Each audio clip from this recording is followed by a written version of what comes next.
Elizabeth Smart's story of her abduction in 2002 from her bedroom of her Salt Lake City home has been well documented over the years. As a 14-year-old, she spent 9 months in captivity before being rescued. Now she's sharing her knowledge to university students on how to prepare and fight against sexual violence with a statewide Smart Defense workshop. Smart Defense is a tool, is an option. That's ultimately what it is. If you use it, if you don't use it, it's still there for you. And that's what I want to do, is to give you options. So when you find yourself terrified, you at least have an option. You at least know you know the correct way to strike someone. It's a tool that you will have. It's a skill that you have, so you know you can. A 1-hour free Smart Defense class was offered to students at Utah Tech University on Thursday, teaching them defensive movements to free themselves from perpetrators. We're in multiple universities right now. I mean, the goal is to really expand this, hopefully nationwide. Right now, we're in multiple universities in Utah, and then we're going to be expanding here to Utah Tech here for the spring semester, so we're super excited about that. The goal is to definitely get away from any kind of a situation that could be a scary situation. So students who heard Elizabeth speak earlier said they were inspired by her story and wanted to learn more. Outside of Elizabeth Smart's story being amazing and just her message being awesome, I fully support it. It's very important to know, at least in my opinion, the basics of self-defense and how to protect yourself in situations. Just being aware of situations like this for your friends, your family, your loved ones, or even you, it's super important. So. Just seen stuff around campus about it, and my mom's been wanting me to take a self-defense course because I'm away from home for the first time. I'm a freshman, and I'm just not good at I don't know, I'm just learning how to defend myself and protect myself because I'm out by myself. The students began learning the self-defense tactics using tools to fight back. They soon realized they don't need as much strength as they thought, but it's more about breaking a hold. You never think about going to the side or up. You think about just going back and getting out. So it's really interesting to see how much force you really have just with that little movement. I want to learn how to protect myself if I need to. Yeah. How about you? Same. How to grab this one and like that. And their arms get trapped here. That's all we know yet.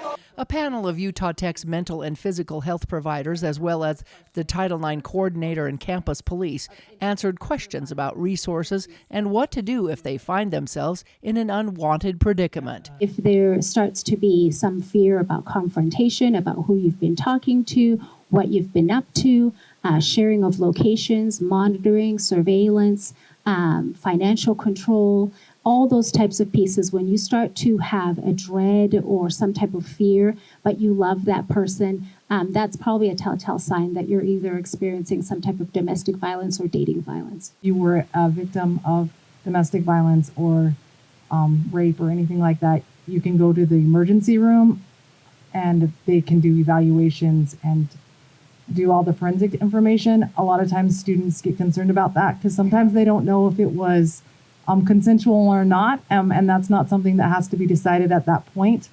They can gather that information and you do or do not have to press charges. I see a lot of people kind of talk themselves out of seeking help or talking to law enforcement because they don't remember key details. Definitely don't hesitate to call us, talk to us. We'll see what we can do, and we will work hard to do that. Students or folks reach out to any of us on this panel, we're often the last people they've reached out to. So they'll reach out to their peers, they'll reach out to their friends or family. So I think it's part of our duty as people who care about one another to educate ourselves and to be there as a support and really learn to trust our intuition. But perhaps the most important lesson they learned was how to set clear boundaries with those who they may meet or go on a date. Please, something simple as no, thank you. You don't have to say thank you. But having those kind of words and statements prepared, I often tell people too, take a time to do some self-inventory and write down, okay, what exactly are my boundaries? What am I comfortable with?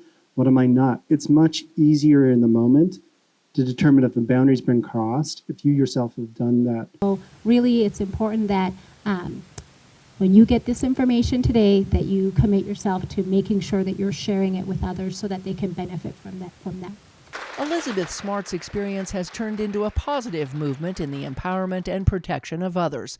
So we were grateful that they were willing to provide this for us and for our students. We've had a great turnout today, and my personal opinion is that it gives students confidence to handle these difficult situations and how to respond effectively in some of these difficult situations.